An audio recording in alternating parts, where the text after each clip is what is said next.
दुनिया भर में अजीबोगरीब और रहस्यमय घटनाएं होती रहती है, लेकिन कुछ घटनाएं ऐसी भी होती है जिन पर विश्वास करना बेहद मुश्किल हो जाता है।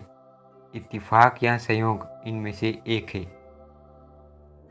एक लकड़ी का व्यवसाय करने वाले हेनरी जिंगलैंड एक जवान लड़की को दिन रात देखा करते थे। वो उस लड़की से बहुत प्यार करते थे। जब ये बात उस लड़की को पता चली तो उसने हेनरी के साथ शादी करके पूरी जिंदगी बिताने का फैसला किया। हेनरी ने उसके साथ शादी, नित्य सुख और पूरी जिंदगी साथ निभाने को एक पति के रूप में वचन दिया। लेकिन किस्मत को कुछ और ही मंजूर था। शादी के कुछ ही दिनों बाद उनके रिश्ते में दरार हो गई और हेनरी ने उस लड़की को छोड़ दिया।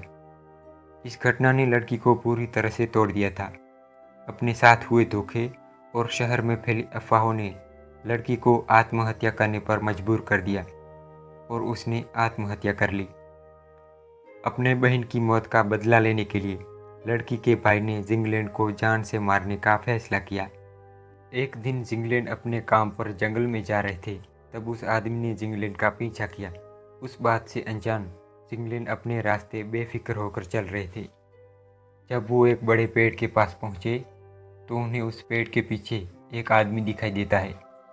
वो कुछ सोच पाते इससे पहले ही उस आदमी ने रिवॉल्वर निकाली और अपने बहन की मौत के जिम्मेदार जिंगलैंड के सर पे तान के ट्रिगर दबा दिया।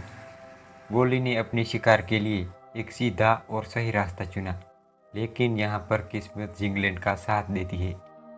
गोली उनके चेहरे को छू के गुजरी थी और जाके पेड़ के तने में लगती है। अपनी बहन के कातिल के चेहरे को देखकर और जिंगलैंड मर चुका है ऐसा विश्वास करते हुए बंदूक को झाड़ियों में फेंककर वो वहाँ से भाग जाता है।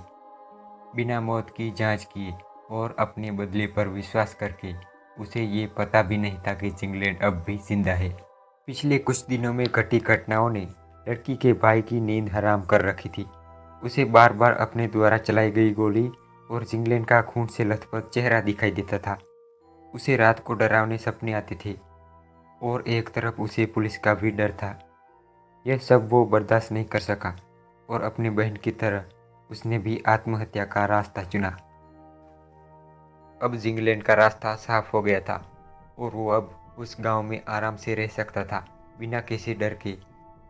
इस घटना को 20 साल हो गए। किसी ने उस घटना पर ज़्यादा ध्यान नहीं दिया, लेकिन अब भी कुछ बाकी रह गया था।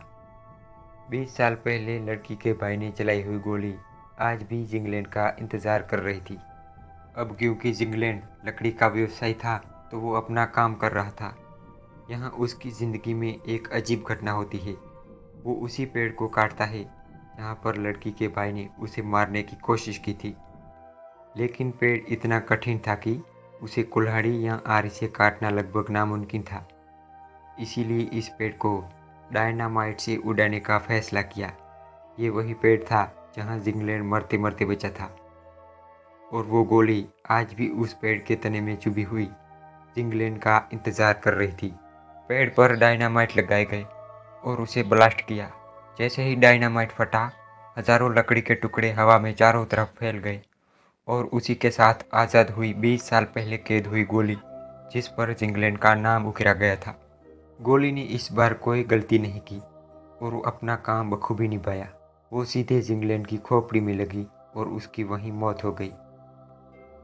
अब इस घटना के बारे में आप क्या कहेंगे? क्या ये एक संयोग था या फिर उसके किए की सज़ा?